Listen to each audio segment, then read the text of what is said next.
every like couple of years you have to just buy new pads and put them on. Yeah, see these Razer ones, like this is just a $40 headset. So when it's dead, it's not worth replacing the foam. It's just getting a new one. Yeah, I'm actually testing some new in-ears today from undisclosed company because they emailed me about wanting to send me product and stuff, and I told them I don't really have good integrations with brand deals and stuff because of the type of content I do in my TikTok stuff. And they're like, we just want to send it to you anyway because we know you're going to love it. So we're going to find out. Rod, we should probably start the intro because we've been bullshitting for like a minute and a half.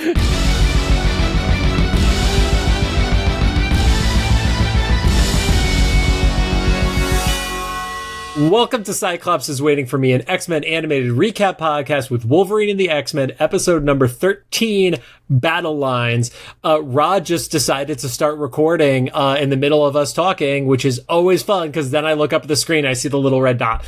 I am JC, and due to some scheduling challenges, as well as when we had Lenore as the guest in our podcast, I forgot to mention I was recently a guest on the Delulu Canoe podcast with Dare Taylor, which was awesome because I basically got to talk about getting into comic books and my whole fandom around the X-Men. And check it out. I'll throw the link in the description for this one.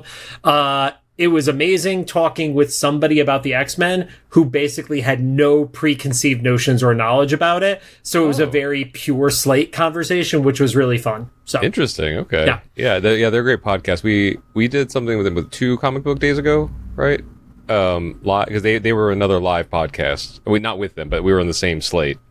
They had Delulu Canoe did a live thing. At the Free Comic Book Day. Yes. Yeah. Sorry. Comic Book Day, yeah.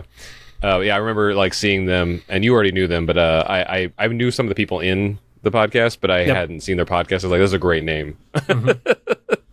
Yep. Anyway, and I'm Rod, and I am road testing some potential like sponsored IEMs. We're gonna find out how that goes. I know so you haven't like done a full test on them yet, so you don't want to say the name just in case right now. Oh yeah, because so far it's not going great, but at the same time, for anybody who's not familiar, IEMs are usually something you use like when you're in live audio, you know. So I'm normally right here, like in my home studio and stuff. So it's not the best application, but also I'm retired from touring, so there's not going to be a further test of that. But I figure like stuff like this is a good like road test of like kind of monitoring everything. But so far the physical quality of them are great. I'm kind of trying to figure out what the audio is kind of feeling which kind of feels like the most important part to me for headphones, but yeah. Anyway, Cyclops is Waiting for Me is our bi-weekly podcast series where we're going back and watching every single X-Men animated episode we can find. The podcast started with the original 1992 X-Men animated series, building up to the release of X-Men 97. Along the way, we've completed X-Men Evolution and launched our companion interview show, the Xavier Files. And now that we have it confirmed that Season 2 of the X-Men 97 will be dropping in 2026, we're dedicating this year to all of Wolverine and the X-Men. We got 2 still to record tonight, so this is going to be a long one.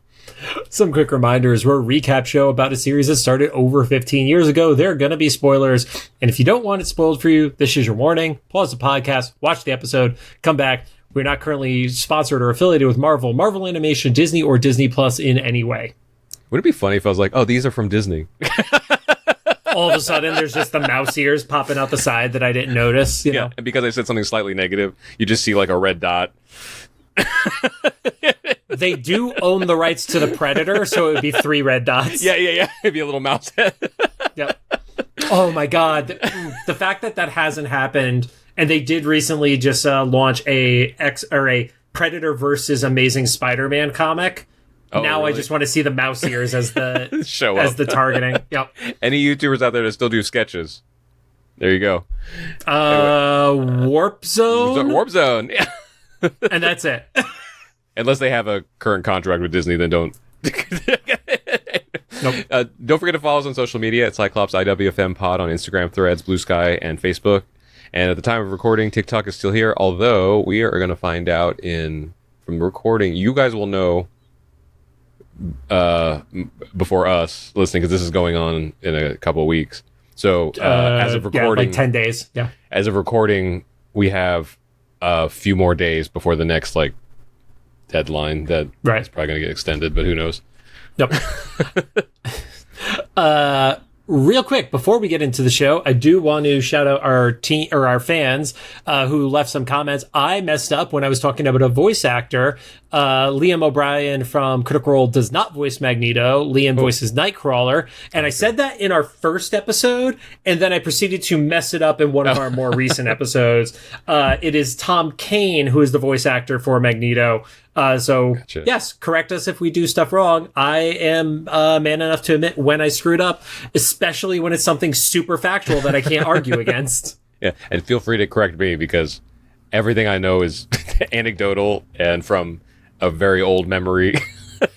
And speaking of the Warp Zone, I do just want to shout this out really quick. At time of upload, the embargo has lifted. I got to see live gameplay of Marvel Cosmic. Oh my God, I'm forgetting the name of it right now. Marvel Cosmic Invasion when I was at Summer Games Fest. Nice. I'll make sure we post something to the Instagram. It plays in a positive way, so much like TMNT Shredder's Revenge, which I played on Extra Life a couple years ago, where I think I literally just played start to finish in like 3 hours or something like that during the live stream. For those of you who don't know, I do Extra Life, which is our charity stream. All the proceeds go to the Children's Hospital of Los Angeles.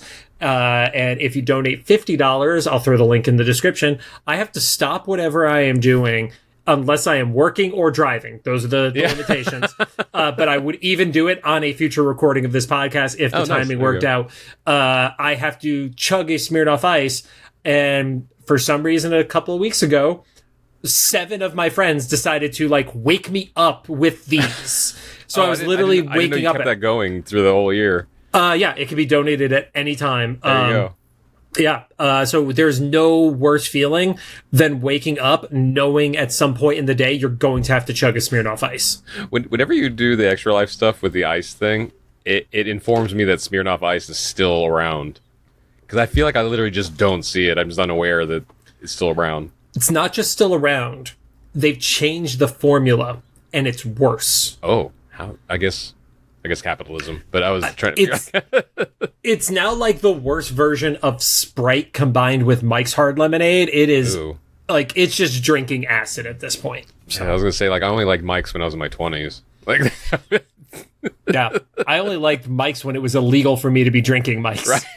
So. I was like, when I was a teenager, we like bury beer in the cornfields, because we were sneaking from our parents. But obviously that skunks it, and probably worse.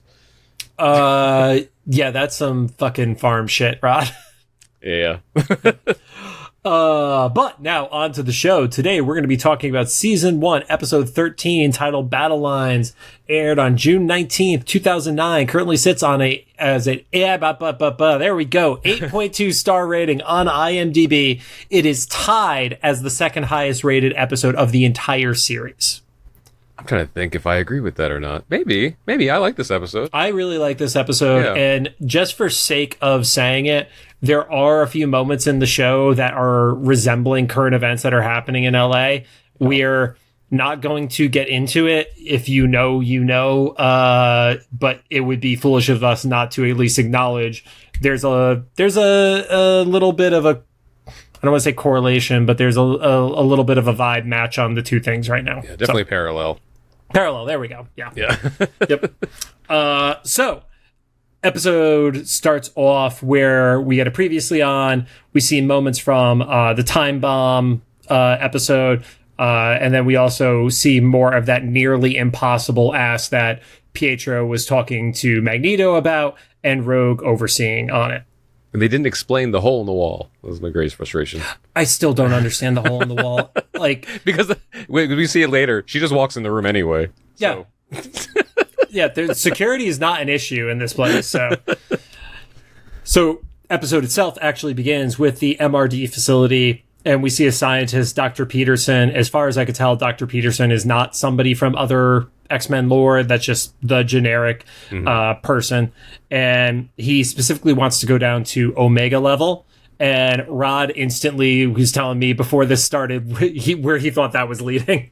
Yeah, I thought this was going to be an Omega Red episode, which was like kind of extra correlation because like we just said some current events kind of parallel, and the time that we actually did talk about Omega Red was like very similar situation. We're like, holy crap, like it didn't end up going that way, but like I guess just once again for anybody that's just joining us like in this era for some reason, I only really know about I didn't grow up with the comic books, so it was mostly the original cartoon show, the 92 series of X-Men, and like whatever action figures there were like in the late 90s as a kid. So when I see the Omega symbol and like a high like security detention center, I'm just like, oh, Omega Red.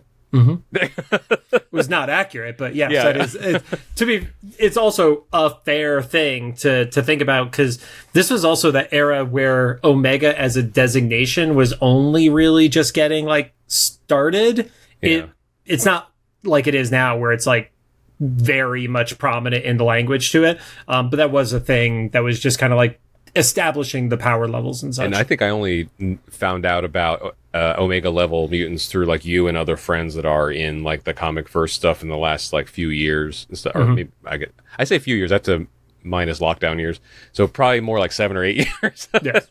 Like talking about it and stuff. It's like, oh, that makes sense. And I was really happy to find out Storm was one of them. So yes. So the Doctor is looking to go downstairs.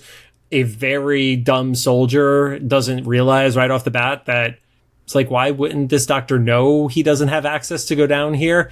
And it's, only Colonel Moss and Dr. Rao could get down there. And then it like clicks with him, but it's like, wow, they just such a negative depiction of the Jarhead, Yeah. Especially the like, yeah, only so and so. It's like, okay, guy. So at that point, everybody knows it's Mystique. Mystique turns into Moss and then makes her way down into the elevator. And then I'm assuming the answer to this is no, but did you ever hear of Dr. Rao before? I don't think so. I don't remember.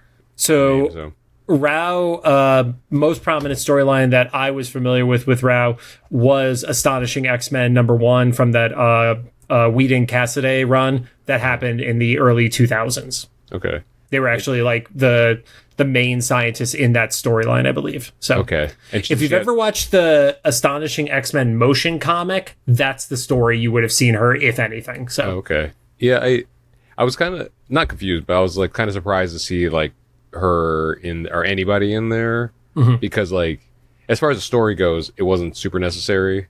I know she like lifts the pod out of the ground or whatever, but I was actually just more surprised like how like kind of violent they got in relation to how like this cartoon normally or this animation normally gets, because it kind of like it's off camera but kind of implies that like he like hit her or choked her out or something.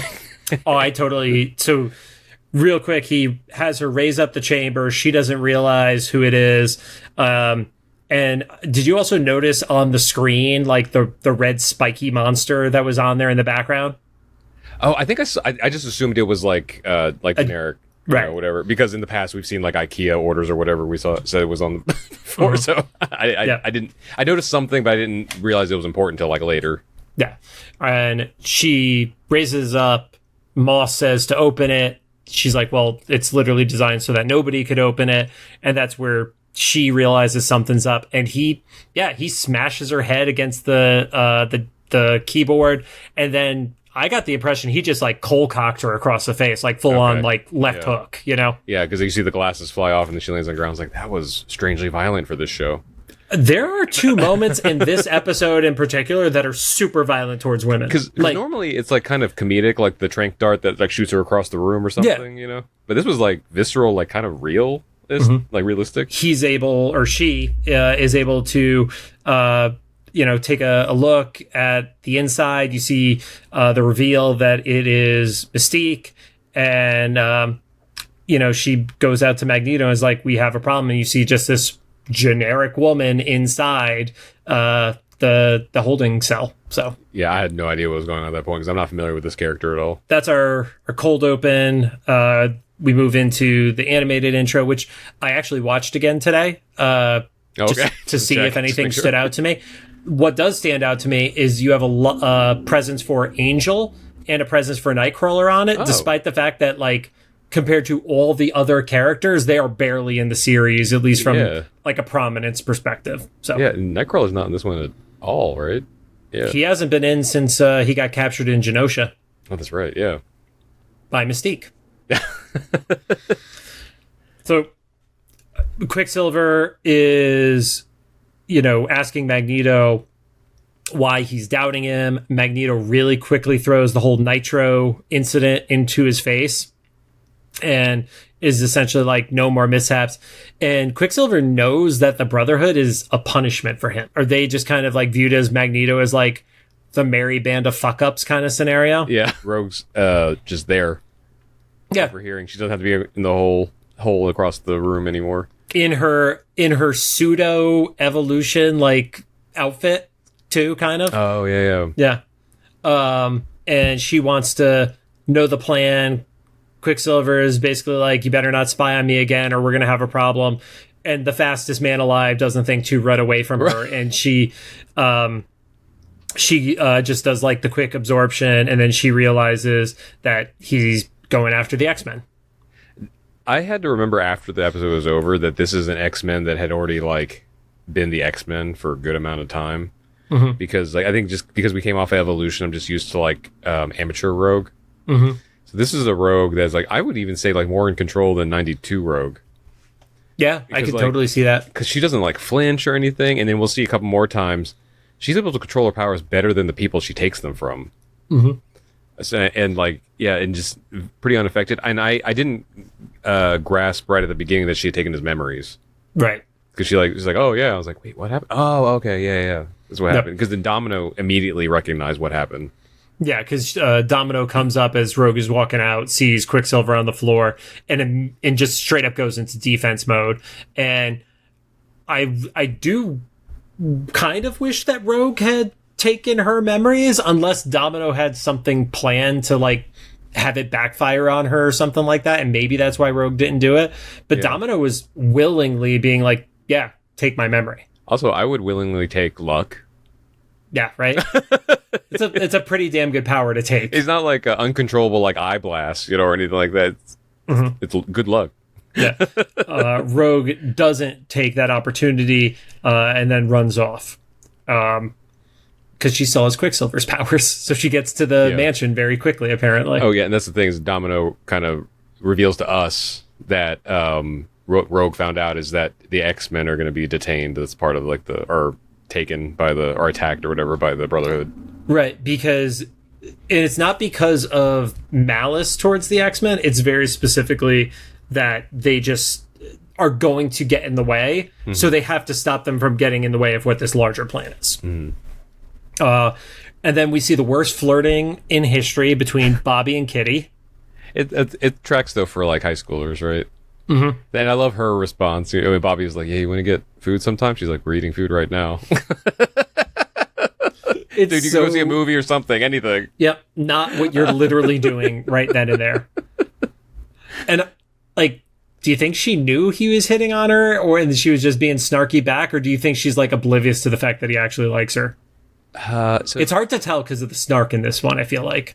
I don't know from like what they're intending from experience, because I was always the guy like growing up that like my friends' girlfriends would talk to. Mm-hmm. And so from that experience, she knew and was just not interested. Mm-hmm. Or if she was a little bit interested, was like, I need him to be like 2 IQ points smarter. And then and then we can go out. Yeah. 2 IQ points isn't that hard, Right. It's like, I just need him to know that he's eating food right now. Yes. So Rogue arrives and also changed her clothes during the process, because now she's in her X-Men gear. Yeah, she's fast, right? Yeah. Yeah, she got unchanged and changed in the time she was running out of the Brotherhood. My favorite observation that I wrote a note about in this scene was, Kitty and Bobby eat, he asks her out on a date. Rogue interrupts. Wolverine is the teleporter now. Yeah, because it's, I need to talk to Logan. I'm right here. Yeah, I was like, when did you get here? Mm-hmm. No one heard him. And he wasn't even by the door either. Because Rogue he was like leaning by like the fridge or something like that. He's sneaky, man. He used to be a ninja. I guess. Yeah. So they have a whole little back and forth of like, you know, you're not welcome. And, you know, they're planning an attack that night. And, you know, basically he just doesn't buy it as he throws her into a cell. But as they're leaving the kitchen, Bobby's like, but can we get dinner that time? Right. Once again, keeps tracking. Mm-hmm. Yeah, to Logan and the X-Men's credit, the show, I didn't really grasp either that Rogue had gotten something from Toad. Me at all, dude. That was such a good plant. Like, I totally didn't pick up on that either.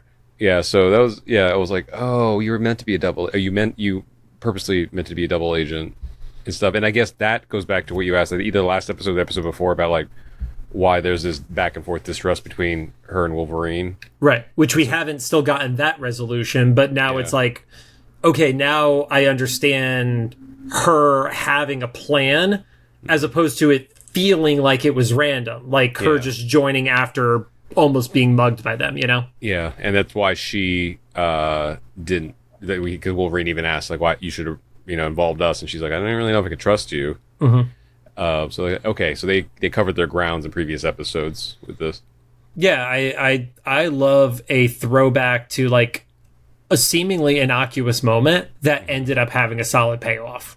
Yeah, good serial drama. Exactly. But she's locked in the cell, and he's like, well, let's see how accurate this is. So, jumping over, we see Sybil, whose name I finally was able to remember. I was very proud of that when I was talking to Rod before we started recording, who is talking with Senator Kelly, and basically they have, like, I'm assuming those are polls or something like that of what is the public response to the MRD raids that are happening. Oh, yeah.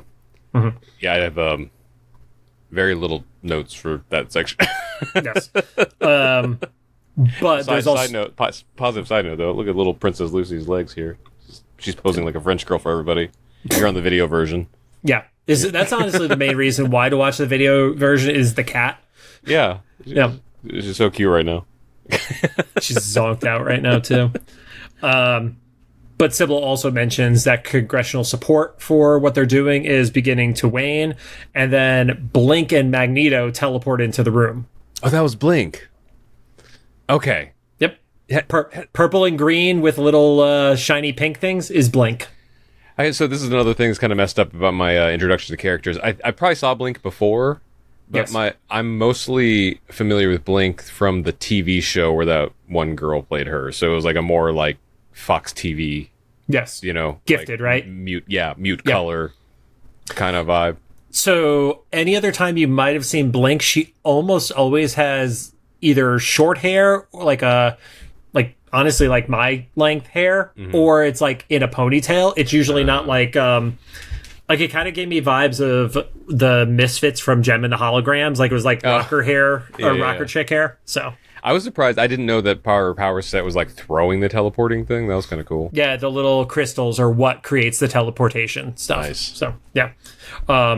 So Sybil is about to call for help, and she just gets blinked into the middle of an intersection. Just wild. They never come back to that either. So yeah, we don't know what happens.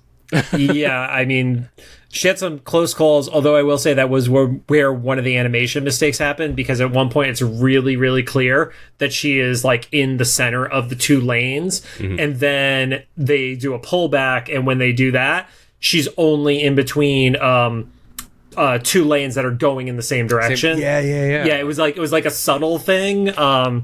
Which it's animation. It's like two different teams did the different sides of the cut. Yeah. Or whoever just did the background just didn't center it to give them enough wiggle room kind of scenario. Yeah. Yep. And then we find out a shit ton more about this whole relationship between Kelly and Magneto, which, again, if this is your first episode for whatever reason after that atrocious intro that we did, and you've made it this far, we've never watched this show before. So this whole reveal was totally caught me off guard. So yeah, it was interesting and, pretty par for the course. I just finished watching The Penguin, so I'm kind of in this like mafia, mob story.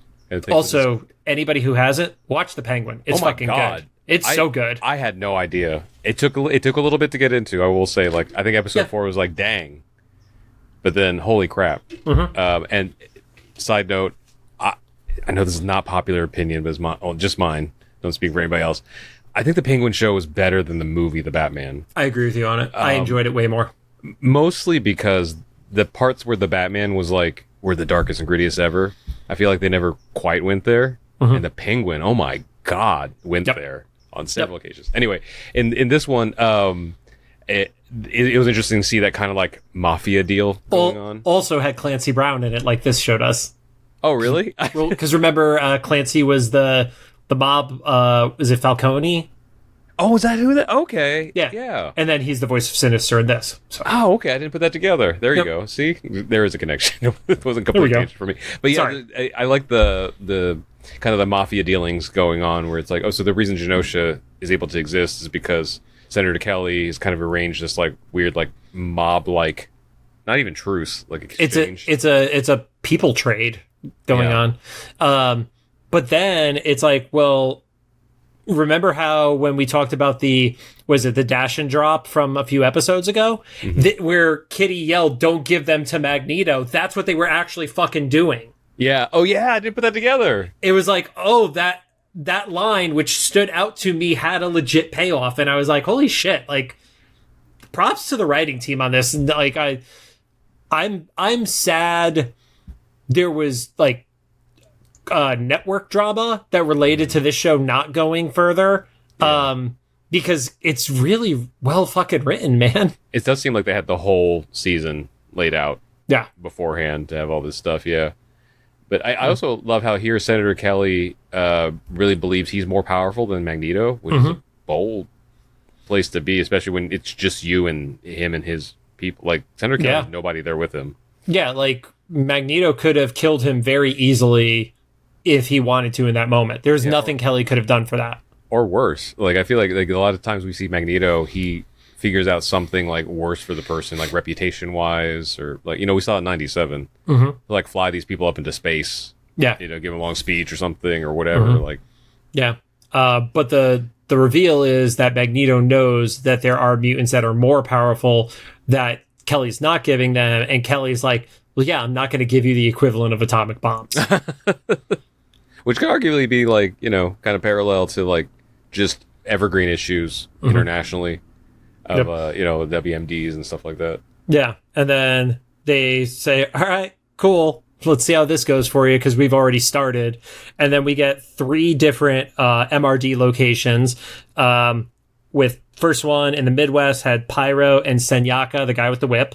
And then you had Gamma in the Northwest, which had Mercury and Seamus, who we've seen before. And then, Rod, I will buy you a bottle of whatever liquor if you know the name of that character who is in the South Delta location. I don't think I remember what they look like. It was 3 of them who merged into a bigger one. Oh, no. Okay, so that was the thing. I thought it was weird because I was like, I thought we already saw Multiple Man. Which is not Multiple Man. It's not Multiple Man. Nope. And then when they combined to make a giant, it was like, I don't think I've ever seen that character before, or any that power set ever before myself. So, 3 characters, Sven, Eric, and Harlan Kleinrock, which I knew I was safe to not have to buy you the bottle of liquor. Who were all most notably seen in like the iterations of the Acolytes. We've talked about the Acolytes a bunch from like, that 90s run of the comics and stuff like that. So I bluntly had to look that one up myself. I definitely didn't know the name of that character. Okay, so we haven't seen a version of them in anything we've watched before. No. Gotcha. Oh, yeah, for anybody watching the video, Lucy's adjusting again. Hey there. Here you go. Oh, now she's posed like a cat and, Yep. But yeah, 3 different attacks going on, and I'm assuming they just ran out of mutants to use for it, because we only see 3 of what we find out later are 12 different attacks that take place. Yeah. Yep. I like this sequence was cool too, because it reminds me of like the Watchmen. Remember when what's his face is like, "Oh, please, I'm not some cartoon villain." Yeah, this happened 27 minutes ago. I could be wrong about the 27 minutes. Yeah, but it was like a half an hour or something like that. Yeah. It was an odd number. I do remember that. Oh, okay. It was definitely not an even number. Gotcha. Yeah. Which also, if you haven't watched it yet, the animated version of of the Watchmen. They did it as a 2-part movie for DC Animation. Really well done. I don't think I've seen that. I mean, I've been. It came out like in the last 12 months, basically both episodes of it. Yeah, I haven't seen that. Is that on Max? Probably. Or HBO or whatever they're calling themselves now. Yeah. I want to watch that and the TV show. I love the TV show. Mm-hmm. The animation is a 1-to-1 to the comic. So nice. No. And then we see all of the Brotherhood arrive at the mansion, and it was basically, we're going to kill people, but we can't say that phrase. Mm. Yeah, because even the way he started saying it, because he's like, we don't leave anybody standing, and it was like, Ooh, yeah, it was, yeah, it very much was like, we don't leave anybody alive, but whether they proactively changed it or a censor changed it, that was the vibe of it, though. It was like, we want to say kill, but we're not going to. So, yeah. Yep. I believe that was the cut to commercial. Coming back, Rogue is in there with Emma. Emma doesn't say anything to Rogue, and Rogue is like, read my mind. You'll know it's the truth. Emma walks out casually to Wolverine, and he's like, well, what'd you get? And she basically is like, her brain is more fucked up than yours. Yeah. It was a patchwork of everyone she's ever absorbed, which is interesting. Kind of makes you wonder if this version of Rogue has the permanency that we haven't really, we only really saw with Carol Danvers. Yeah. Or something, or if it's always been that way. No other telepath has addressed it that way that I've seen in a show for Rogue's mind. It's interesting. I want to say it was during Utopia, but I could be wrong at the timing for it. In the comics, there is at least one issue that is dedicated to all these minds, and I think they even treat them like souls that are stuck with inside of Rogue. That was probably before I moved to Los Angeles, so it's at least a 12-year-old comic at this point. I can't remember the specifics, but I remember that being a premise, and it was solid. I think I said this a few episodes ago, but it's interesting that they actually do address it here. Is mutants like Emma, they would have to nerf somehow, and I think there's a really clever way to do that, because she could just be kind of a MacGuffin. Yeah, not MacGuffin, or whatever. Yeah, it would have been. This would have it's she's too much of a nuclear powerhouse kind of scenario. Yeah, or this is having a cell phone in Home Alone or something. It was just oh, cut the credits. Yeah, exactly. Wolverine says to mask up, or pulls his mask up, and then he starts doubting himself because he's like, Rogue knew how we would react and still came here regardless. Oh, that's right. Yeah. That's what it was. It was mask up. She came anyway, and I didn't remember the context on it. That's what it was. Yeah. Yeah. So he's like, yeah, she wouldn't have just come here just to get captured. But then he goes into a living room, and it's funny that they kind of group Cyclops with the kids, right? Because Beast, Storm, and and Emma, you get the adults, and then Scott's kind of being petulant, so he's one of the kids. Yeah. So they walk in, why aren't you guys suited up? We're like, oh, we're actually going after her. And he's like, doesn't matter. I told you to suit up. And then we get the other violent moment of the episode, because Emma comes in, is like, well, we don't have to go after them. They're already here. Pietro comes in, and I know I've described this on a recent episode, so apologies. Yes, this is redundant, but it's so fucking appropriate. In Marvel Rivals, Emma does this to people, but it happens here to her, where the just grab and the throw against a wall is so visceral and violent. And I was like, he broke her nose. There's no way she did. That was the instant thing that came to my mind, is he definitely broke her nose. She just went face first into a pillar. Yeah, my note was Quicksilver kills Emma, because I knew she survives because of this show or whatever. Of course. But it's because she survives, I'm like, oh, okay, so we are, I think I asked this a couple episodes ago, we are in a universe where having a mutant ability just makes you just stronger and more durable. It's that version. I do think it's funny that she does say the thing you said. She was like, you broke my nose. I was no. Okay, so that's the power level, I guess. But I also like the fact that they come into this with a plan. This is not aside from Toad, who's basically not in this episode, other than the flashback, the Brotherhood is no, we're doing this in a particular fashion. Number one, take out the telepath. I actually like that he called that out. It's oh, this is it's not really a fuck up version of Quicksilver, Yeah. So I guess she can't disseminate their plan or whatever. Or at the very least, can't just start shutting down their minds she was doing with the Madrox clones. Yeah. And then big fight happens. Yeah. Yep. My favorite thing to write down is just fight. I did love the animation with Domino shooting at Storm, and Storm is like using the weather to deflect the bullets. And then she literally just does like a quick side shot and shoots the glasses off of his face. Yeah. Sorry. And that is where Toad is, because the Toad like blasts the slime up to the ceiling. And then my note there was, then Cyclops kills Toad. Yes. I was like, he's not somebody I like. So everyone's durable, because he's not someone I would be like, oh, he's also durable. Mm-hmm. But if anything, he's like Gumby. So right. maybe it's like I would always joke with when it comes to wrestling that for decades Jeff Hardy is like Gumby, because the dude takes falls that should like kill a normal human, and he just kind of bounces when they happen. So maybe Toad is like Jeff Hardy. Is it kind of pliable? Yeah. Wait, so does Jeff Hardy have like pliable bones or something? I don't know, man, but for the amount of falls that I've seen Jeff take and not die, there's got to be something special there. So funny story, one of my old housemates back in Delaware, shout out Amanda if you're listening for some reason.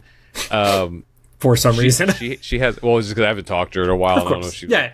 But she has this funny story she would tell us all the time, like when she was younger, she got trampled on by a horse. Oh. None of her bones broke. That shouldn't happen. She has been written, and it was such an anomaly, she has been written about in medical journals.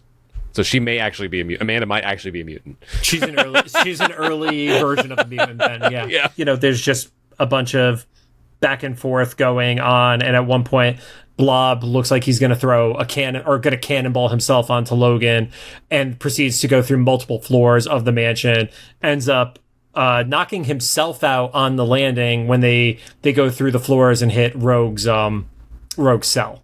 Yeah, ends up breaking Rogue out. Mm-hmm. And I just kind of love he doesn't want to say it, and he does that like very talk around way of doing it, of like, there might, and I only mean there might, like he just can't say I was wrong to her. Yeah. But he's like, I might owe you an apology. And for a second, I was worried that they were going to show her body change when she took over Blob, because they've established in the comics, and the comic that it happened in came out before this show, that part of his weight and density is the physical size, not just solely the strength. Yeah. Because when he lost his powers in House of M and Decimation, he literally just like became a skin flab suit thing. Oh. Yeah, it was gross. Yeah. It's a really terrifying image, and I do not suggest you look it up. I'm going to post it on the Instagram. I like how this part too, I think it was interesting that there was kind of like a unseen fastball special. Yes, same. Right? Like I literally wrote power absorb and fastball special. But we only saw the back half. Mm-hmm. We didn't see the toss. We just saw him come through the floor. Yep. And then everybody surrounds Domino. She's the only one left? Yeah, she was in this fight. She was the only one who was still standing at that point. She's lucky, and Rogue didn't take her powers. But Wolverine gives the best line, is like, nobody's that lucky. I did like this version of Kitty, though, too, because there was that quick moment where Quicksilver is charging Kitty, and she literally did the phase at the perfect time that he just knocks himself out. Well, didn't Logan yell at her? Like, phase? He did. Yeah, she had the warning, but she did it right. Yeah. So. Yeah. Like, can you imagine, like, the boys' version of that? Where he warns her, but she doesn't time it right, so like half a person gets stuck in her or something. I mean, it literally looks like the first episode of The Boys with Yui's girlfriend. True. Yeah, that's literally what would have happened. Once again, I know you don't like him. I like this version of Forge more and more. Because I was like, hey guys, check out what's happening. But I do appreciate Kitty, like, if they could have sworn that was the what the fuck moment. Yeah. Because Kitty's like, where were you? And he's just like, awkward. Well, to his credit, like in his defense, he was probably fixing the Blackbird again, or the X-Jet, or what do they call it in the show. Yes. Yeah, I agree. For the 17th time. Yep. We do get the reveal from Emma that her nose is broken, like you mentioned previously. And that's where they start seeing all the MRD facilities have been hit. There is a giant diversion, and basically only the central facility remains. And they know it's going to lead to a war. Like they just point blank call like this is starting a war right now. So, and then the moment of the episode, like this is the more I talk about it, like us saying like, is this one of the top episodes of the season? I'm now getting more and more into it as we're talking it through. I was not expecting the Juggernaut to be a bomb. Yeah, this was like a loud left field because he also has no other function. Yes. Literally, that's all he does. Well, he has two functions. He has the power to be absorbed later and to just be a... Yeah. Like, but I don't think... Did he even talk? I can't remember. No. I don't think he talked. I think they just animated him in and out. Like... Yeah. Yeah. But I just love the idea of you drop him like it's not even a bomb because he doesn't explode. It's just like... It's like dropping a fucking anvil on something. Yeah, he can't be stopped. Yeah.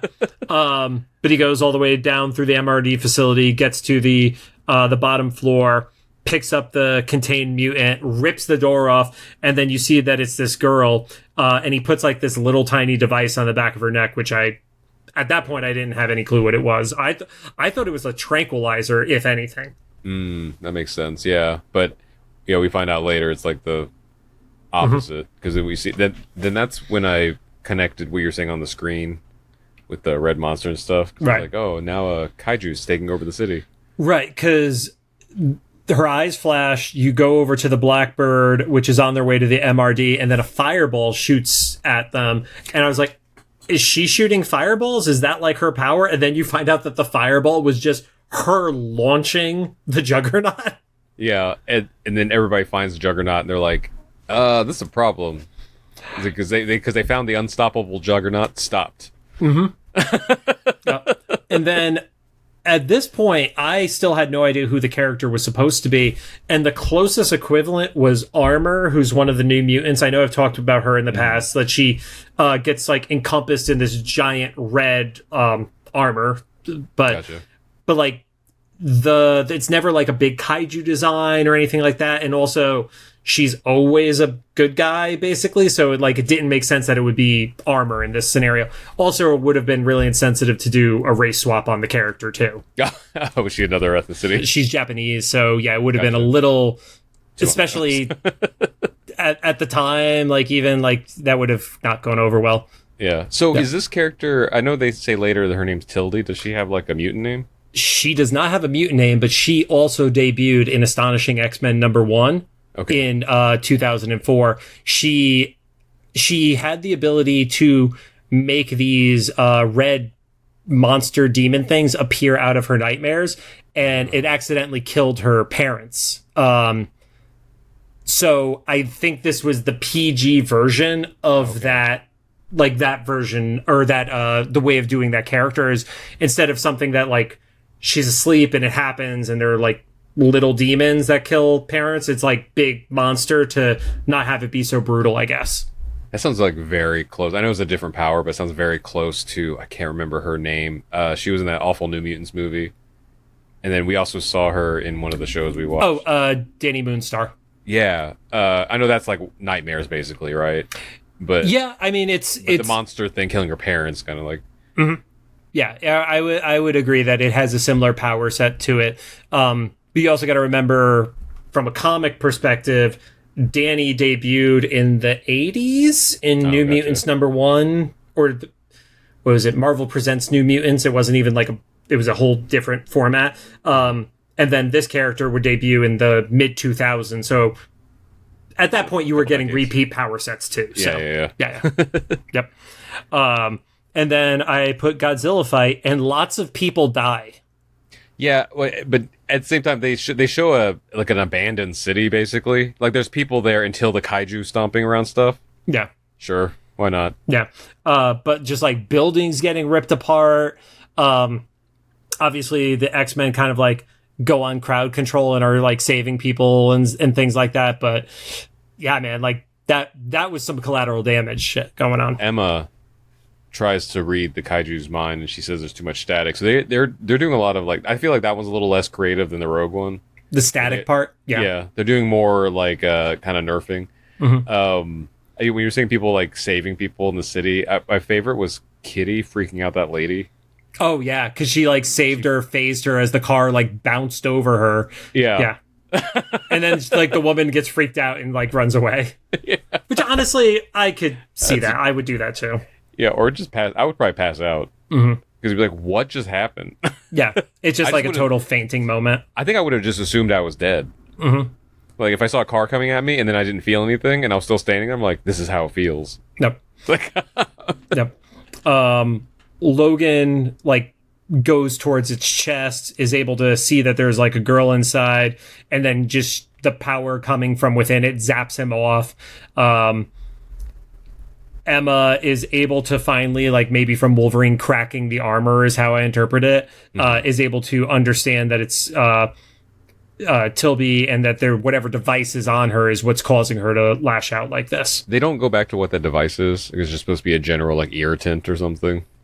Something that gives her nightmares is my assumption based on what I know about the power of the original character. But it's not very explicit. That one feels like, to your favorite word, it feels like a bit of a MacGuffin. Yeah. Yeah. And then Kitty. Yeah. Drag race going on in front of my house per usual. Kitty has like the most heroic moment of the episode, it felt like, where she's like, fuck this, I'm going, and starts phasing through. She thinks she's going to be able to get it, and then she charges up to it, and unfortunately just gets like zapped back from it. I don't think issue is the right word for this, but there's this interesting thing here because this kind of goes into the next part. So they already had made specifically to like point out like the unstoppable Juggernaut can't stop this kaiju, and then Kitty can't phase through the kaiju, and then Rogue does both Kitty's powers and then sees Juggernaut, and this is the point where I was like, oh, so this is a really experienced Rogue at a different level than even the 92 Rogue, where she can control the power, like, because we knew 92 Rogue, when she got Storm's power, she's like freaking out and stuff, but this one she's like controlling them, and then she does both, and I was like, that's interesting, because my understanding of Rogue was always she had like a less controlled or experienced version of whoever she had like borrowed powers from. In this case, she got two, and then she was able to do both things that neither character could have done. Yeah, I mean, the versions of Rogue that I've read over time, like as she is older, more experienced, and moves into like full-on leadership roles within the team and isn't just like one of the soldiers, her level of power control definitely increases. Like she absorbs part of Deadpool to absorb a nuclear blast at one point. Like, like there is a heightened level of control that she has as a character. Yeah. So what she does here, she like stops a kaiju from stomping on the X-Men. So she like holds up his foot, and the X-Men are just standing there like, what the heck? And she's like, you might want to move. Like, yeah, man. Yep. Like, yep. So she phases through the foot. Some combination of her strength plus Juggernaut plus Kitty is why she's able to. I also got the impression it's kind of like if you throw a nail at somebody from the side, the nail will bounce off of them. But if you step on the nail's going to go through your foot.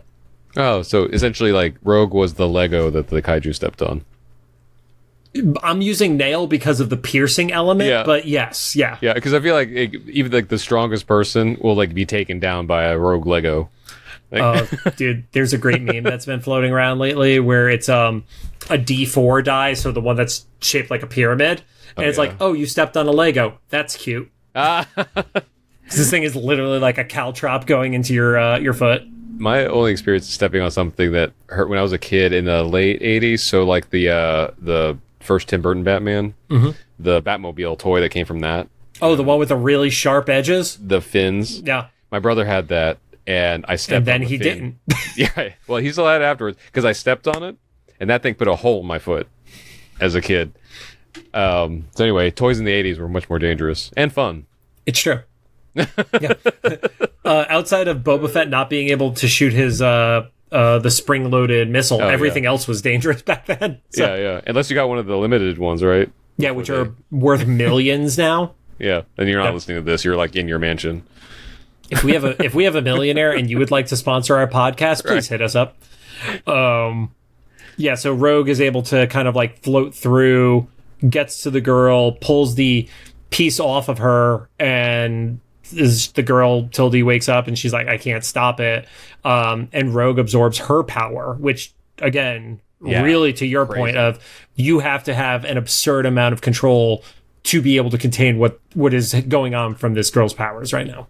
Yeah, it's not a screaming rogue like we were familiar with Lenore.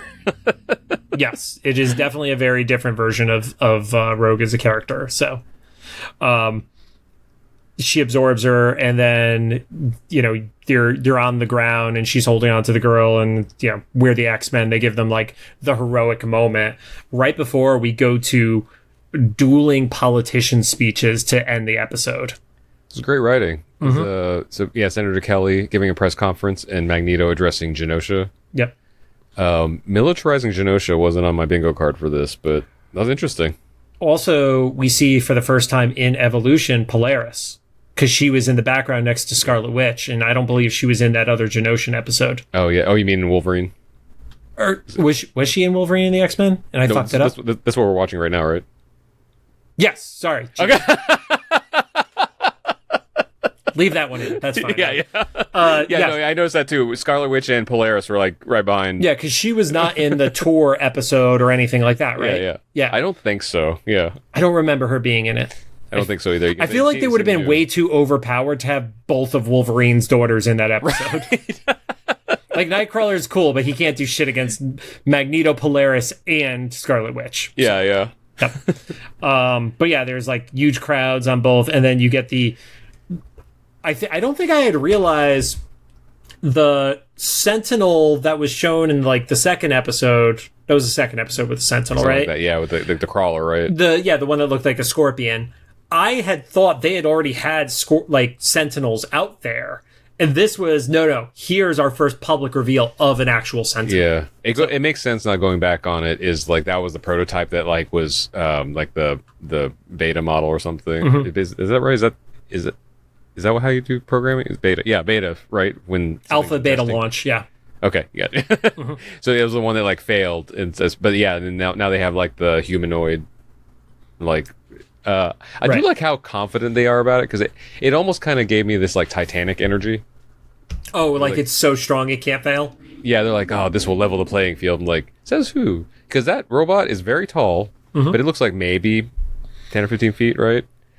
And then maybe 20, I don't know. I was going to say 20, 25, but regardless, that kaiju was several stories. That was Yeah. literally like, I don't know, maybe the day before, whenever this press conference happened or something. It was the Sentinel was not as tall as the kaiju to that point. Yeah. And that was only one example, let alone they have no idea. Because there's mutants, but like they're not monolithic. So like you can't just say like this is going to be able to handle every power set that you just can't predict. Because then you also have a Storm out there, and then we don't know if these are Sentinels made of plastic yet or if they're metal. But then you have Magneto. Well, I assume that they've got to be some sort of like compound or something like that because especially with Kelly literally going toe to toe with Magneto recently, like in their like little pissing match, there's no way he's dumb enough to let it be a metal Sentinel. I don't know. I tend to just kind of assume bigots are dumb. So like we don't know. We'll see. I mean, I really can't argue with the logic on that. So, but he still might be prepared. We'll see in the I guess maybe not this next episode, but like an upcoming episode. Yeah. And then we end the episode trying to give us a high note. It felt like where Wolverine is talking in the head space scape, whatever the fuck you're gonna call it. Yeah. With future Xavier and. Points out Kelly got what he wanted. We didn't succeed. And this feels like the nicest this version of Xavier has been in this series because he was like, no, you still did the impossible. You brought the X-Men back. Meanwhile, Angel and Nightcrawler still missing. Nobody has questioned where Nightcrawler is. See, this is it's easily been weeks since Nightcrawler has like done a check-in. So this is where I wish Alison Seeley Smith Storm would walk in and be like, yes, you did lose. For all of us, we're together and losing this battle.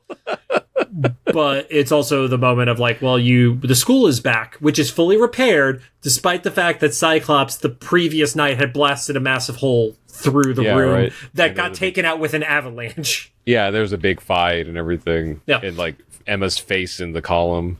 It's implanted in there. Yeah. Or they just kept it. Yeah. And, you see Tildy, like with a butterfly going by her and, like, that feel-good moment. But I'm like, no, I'm with Logan on this one. This doesn't feel like a cheery moment for me. So, Yeah. No. So, that is the episode. And, like I said, as we talked about it, I started digging it more and more. I already liked it, but it was like, oh yeah, no, this is why I buy the comics too, you know? Yeah, because it's a story, and there was stakes, and to the limits of like children's television, it felt like they got violent, like we said, almost surprisingly so a couple times. I am almost disappointed by the next episode. Not because it's a bad episode, but I want to see this storyline's next point, and we don't get that at all in the next episode.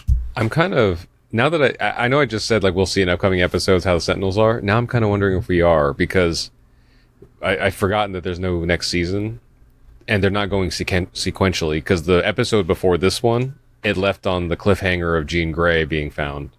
Yes. And so we didn't continue that here. So we don't know like what durations there are to come back to previous storylines. Well, we're at the halfway mark right now. Yeah, I was going to say, like, we're at the halfway mark of this show. Yeah, this crossed the halfway mark, so. And I do know, because of thumbnails, a couple of storylines come back. Yeah. But I don't think I've seen anything about the Sentinels yet, so I don't know that for a fact. But like this too, like, it's like, yeah, I don't know what's going to happen. Yeah, that part makes me nervous, man, because like I said, I'm digging this, but the fact that people have said this is more of a cliffhanger than Evolution, I'm like, oh, shit. Right. Like, you're going to leave me feeling unfulfilled on this thing. Like, all those posts where it's like, oh, do another season of Evolution. It's like, Evolution could have gone for another season, but it didn't, like, get hung out to dry. This, I'm genuinely like, oh, they're going to leave us with, like, a hanging story that is going to have zero resolution on it, you know? Great. It would be like if 97 was like, and it's one season, oh, they're in the past in fucking Egypt, and that's how it ends. Right. Go fuck yourself. Yeah, I agree. I liked everything I kind of mentioned all throughout that. Some funny moments. We feel like I'm going to err on the side of like Rogue being very developed instead of like inconsistent. So we'll see as we see her more. Aside from Rogue making her change of clothes when she was running from the Brotherhood Tower to the mansion, I'll still chalk that up to she's very fast, or we just saw a different duration. I legit took it as she ran from there and made it to the mansion in about 4 minutes. So. We don't know. She probably stopped by that coffee shop that keeps getting terrorized in the show. That poor coffee shop. Right. We'll talk about that next episode. Which is a different coffee shop in that episode. Is it? Okay. Geography. But thank you guys for joining us. If you have any thoughts, make sure to drop them into the comments for either the YouTube upload or the official Instagram post about this episode, or the Spotify comments, which I keep forgetting to add to the script. And if you like what you heard, we appreciate a rating on the podcast app of your choosing. You can find us on Apple Podcasts, iHeartRadio, Amazon Music, Spotify, YouTube Podcasts, and CastBox. And make sure to watch the video version because there's a cat. Yeah. Respect your napping. Super cute.